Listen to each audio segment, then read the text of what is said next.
আপনি তো আল্লাহ বলবেন, কিন্তু ডাক দেওয়ার ক্ষেত্রে আল্লাহ না। আপনি আপনার পিতাকে কি নাম ধরে ডাকতে পারেন? বলেন। আপনাকে কেউ যদি জিজ্ঞাসা করে তোমার পিতার নাম কি? তখন আপনি বলেন না?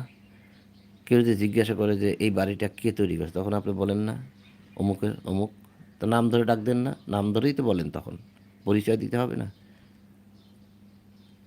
তোমার টিচার কে? তুমি কোন টিচারের কাছে পড়ো? তখন আপনি টিচারের নাম ধরেন না? কিন্তু যখন আপনি টিচারের সামনে যান তখন কি নাম ধরে ডাক দেন? প্রধানমন্ত্রীকে নাম ধরে ডাক দেন? একজন এমডি সাহেবকে আপনি নাম ধরে ডাক দেন? কিন্তু আপনি তো এমডি সাহেবের নাম জানেন। প্রয়োজন হইলে বলেন, তার নাম বলেন। এই প্রতিষ্ঠানের মালিক কে? তখন তো আপনি ঠিকই নাম বলতেছেন। কিন্তু প্রতিষ্ঠানের মালিকের কাছে যখন আপনি কিছু ১০,০০০ টাকার জন্য যাচ্ছেন, সাহায্যের জন্য যাচ্ছেন, তখন তো তাকে আপনার নাম ধরে ডাকতে পারেন না। তখন তার গুণবাচক তাকে ডাকতে হয়। তার জাতিগত নাম মানে তার জন্মগত যে নামটা রাখা হয়েছে সে নামে আপনি তাকে ডাকতে পারেন না। ঠিক আল্লাহর ক্ষেত্রেও